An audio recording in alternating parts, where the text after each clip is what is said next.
Il existe des décisions dans une carrière de footballeur qui ne se mesurent pas en minutes de jeu ou en statistiques, mais en héritage, en identité et en lucidité.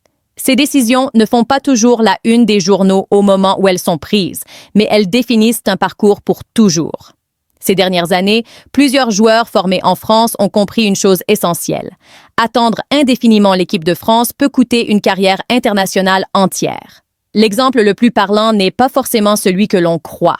Ce n'est pas une star établie, ni un joueur médiatique à outrance. C'est celui d'un joueur qui a compris très tôt que le football moderne ne récompense pas l'attente, mais le courage du choix. Ce joueur, c'est Lucas Zidane. Et son histoire devrait résonner très fort dans l'esprit de nombreux binationaux, notamment du côté d'Haïti.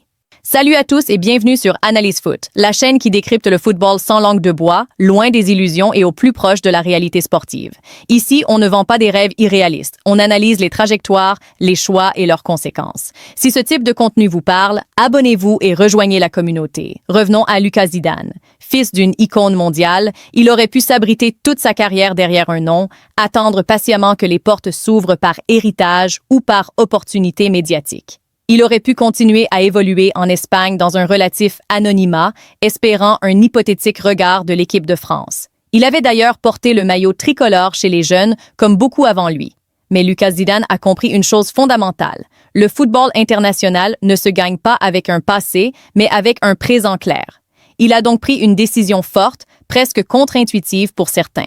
Il a choisi de représenter l'Algérie, le pays de ses racines familiales. Ce choix n'était pas une fuite ni un plan B, c'était une affirmation identitaire, sportive et humaine. Ce qui rend ce choix encore plus fort, c'est le contexte. Porter le nom Zidane, c'est porter un héritage immense lié à l'équipe de France. Son père a marqué à jamais l'histoire des Bleus. Et pourtant, Lucas n'a pas laissé ce poids dicter son avenir.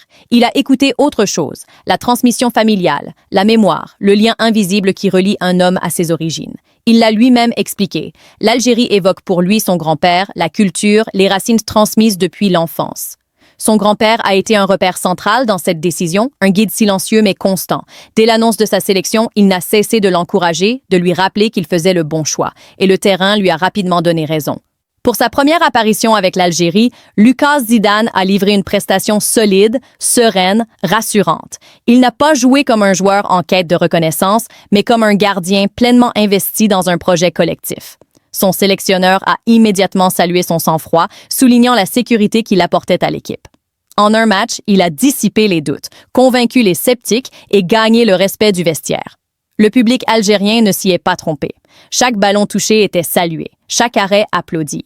Lucas Zidane n'était plus seulement le fils d'eux, il était devenu un des leurs. Cet exemple est capital parce qu'il montre une vérité que beaucoup refusent d'admettre. Choisir ses racines n'est pas un renoncement, c'est souvent une libération. Et c'est exactement là que le parallèle avec Wilson Isidore devient incontournable. Wilson Isidore est un attaquant franco-haïtien formé en France, passé par des structures prestigieuses, évoluant aujourd'hui en Europe. Comme Lucas Zidane, il a porté le maillot de la France chez les jeunes. Comme Lucas Zidane, il se retrouve aujourd'hui face à une réalité implacable. L'équipe de France est saturée de talents offensifs. La concurrence y est non seulement féroce, mais structurellement verrouillée. Chaque génération apporte son lot de prodiges, chaque poste est disputé par des joueurs déjà installés au plus haut niveau mondial. Dans ce contexte, l'accession à l'équipe de France A n'est pas seulement difficile, elle est hautement improbable pour un joueur qui n'est pas ultra dominant dans son championnat. Pendant ce temps, une autre réalité s'impose. Haïti s'est qualifié pour la Coupe du Monde 2026. Ce n'est pas un rêve, ce n'est pas une projection, c'est un fait historique. Pour la première fois depuis des décennies, les Grenadiers seront présents sur la plus grande scène du football mondial. Et cette qualification a été obtenue dans des conditions extrêmement difficiles. Tous les matchs ont été disputés à l'étranger, loin du public, loin du pays, dans un contexte national marqué par l'instabilité et la violence. Malgré cela, le groupe haïtien a tenu bon, a résisté, a gagné. Cette qualification a créé une vague d'espoir immense, tant dans le pays que dans la diaspora. Et dans ce projet, Wilson Isidore a un rôle naturel à jouer. Son profil correspond parfaitement aux besoins de la sélection. Un attaquant moderne, capable de jouer en profondeur, de fixer une défense, d'apporter de la mobilité et de la finition. Les supporters haïtiens l'ont compris. La diaspora l'a compris. Les messages affluent sur les réseaux sociaux. Les drapeaux bleus et rouges envahissent les commentaires. Ce n'est pas de la pression malsaine. C'est un appel. Un appel à rejoindre une histoire en train de s'écrire. Pourtant, jusqu'ici, l'histoire reste en suspens. Wilson Isidore a exprimé son désir de jouer une Coupe du Monde. Il a reconnu avoir deux options, la France et Haïti. Mais le temps passe. Et dans le football, le temps est un adversaire redoutable. Chaque rassemblement manqué, chaque décision reportée, chaque silence prolongé alimente le doute et la frustration. Certains supporters commencent même à s'interroger sur sa volonté réelle. Après la qualification historique d'Haïti, sa réaction sur les réseaux sociaux a été perçue comme insuffisante par une partie du public. Et dans le football international, la perception compte presque autant que la performance. C'est là que l'exemple de Lucas Zidane devient un miroir. Lucas aurait pu attendre. Il aurait pu espérer un appel qui ne viendrait probablement jamais. Il aurait pu rester dans une zone de confort professionnel. Mais il a compris que le football international récompense ceux qui s'engagent pleinement, pas ceux qui hésitent. Il a choisi d'être acteur plutôt que spectateur.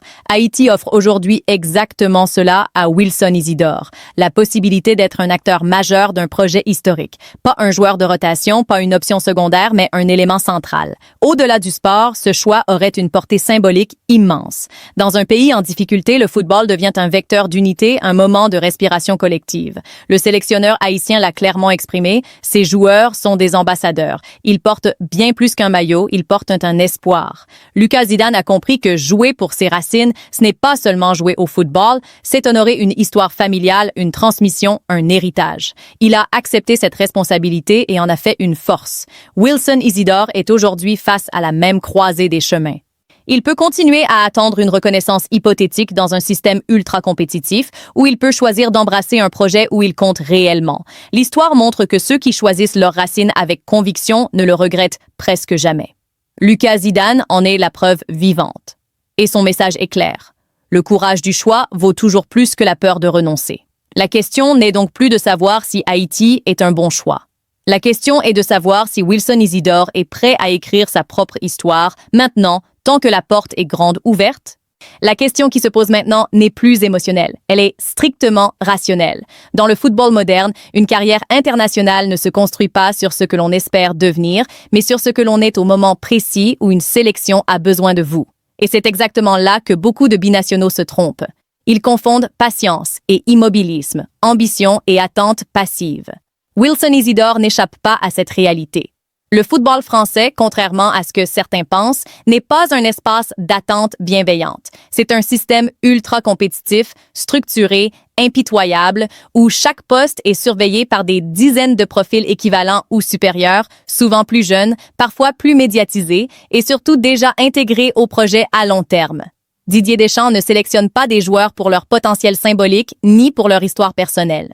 Il sélectionne des profils immédiatement performants, parfaitement adaptés à son système et déjà éprouvés au plus haut niveau. Aujourd'hui, Wilson Isidore ne coche aucune de ces cases pour l'équipe de France A. Ce n'est pas un jugement de valeur, c'est un constat factuel. Pendant ce temps, Haïti avance. Le projet haïtien n'est plus un projet de survie, c'est un projet de construction.